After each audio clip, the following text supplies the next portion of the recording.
So I just tried to go live again.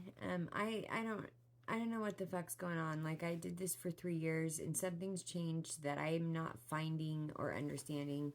So I'm just going to start doing all my lives on YouTube. I'm not going to do it tonight because tonight went a little different than planned.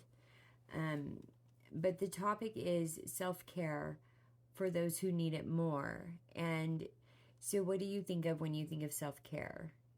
I think of women saying, oh, I'm going to go soak in a hot bath, and have candles lit and all that. And I was thinking about it, and I kind of did a little bit of research, and then I wrote out a bunch of my own thoughts.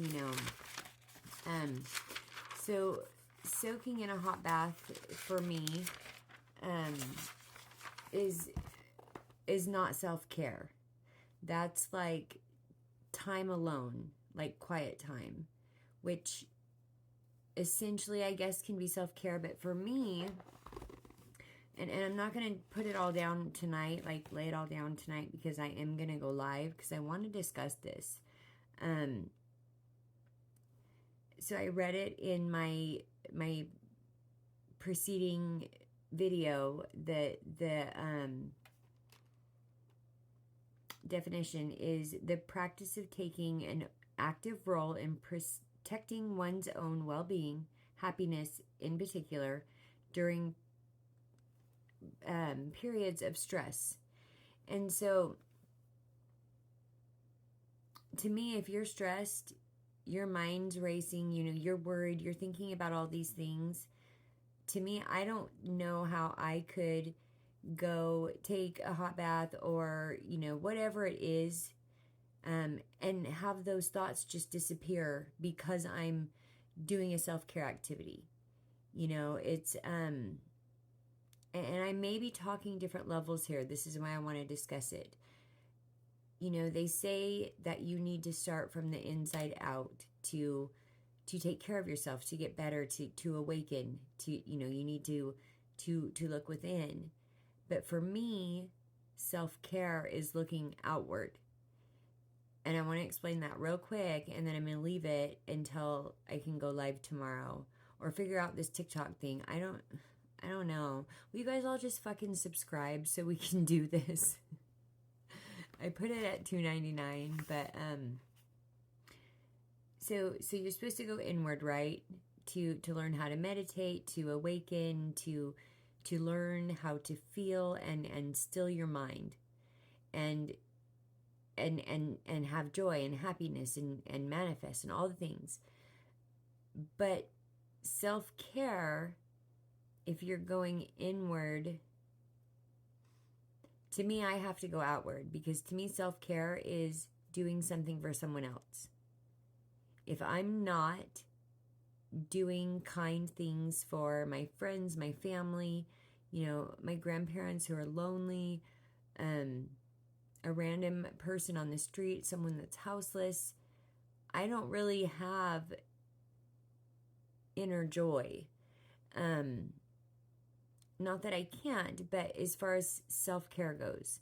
So for me, I have to start on the outside, because if I'm feeling so low, like it says, you want to do self-care when you're in periods of stress. So if I am going to go do something for myself, but I'm in that low of a state, it's not going to do fucking anything. It's going to keep my mind racing just while I'm doing a different activity.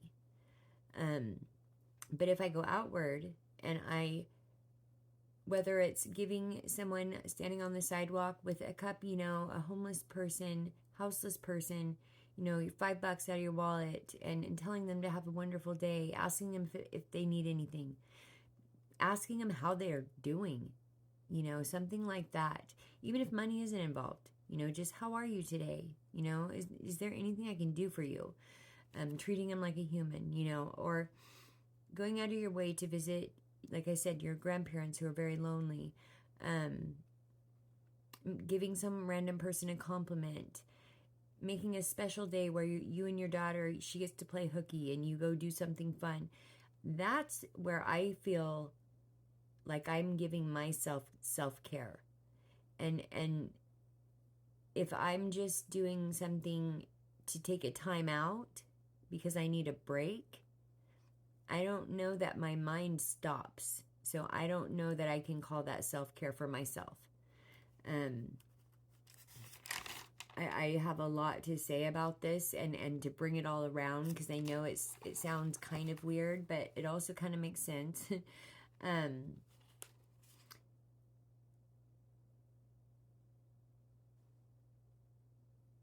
Yeah, I did. I wrote a lot.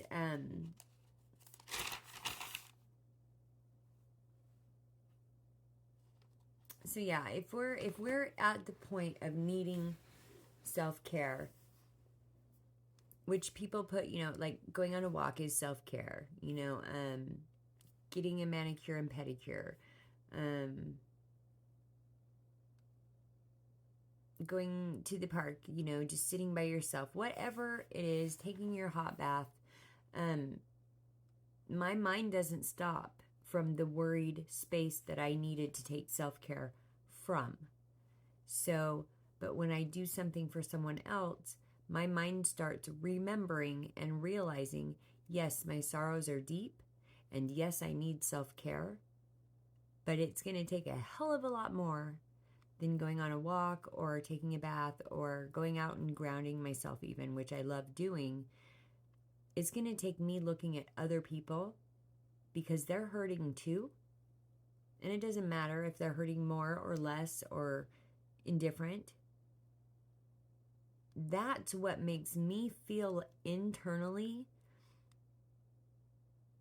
like I'm taking care of myself, because I've done something to make someone else in this life who might feel as sad as I do, make them feel better, put a smile on their face. What better form of self-care can you get than feeling gratitude for bringing someone else's day up? That's where I'm going with all of this. And it's just too late, and I'm too tired to try to figure out this subscribing thing. I have set, like I said in the last one, I could go on and rant. I've set all my settings to anyone can comment, and it doesn't matter. So something's fucked up, or I'm not understanding something that I used to understand for the last 3 years. And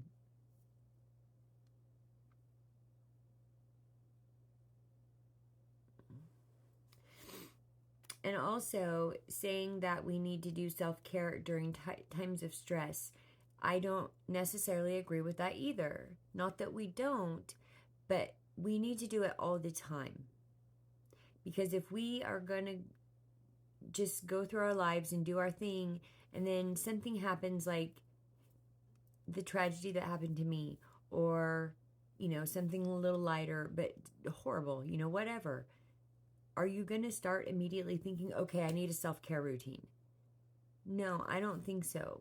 But I'm coming from a space of severe trauma, and many of you have had that, not whether the same or not, but doing something for somebody else is easy to think of, because when I'm in my trauma brain, I'm trying to get out of it and to do something alone and quiet. Until I learned to meditate, I was just sitting in my self-care space, stressing the fuck out. It's like when you try to learn to meditate and quieting your mind is like impossible, and you get so frustrated and you want to give up, and you try and you try and you try, and then eventually it happens.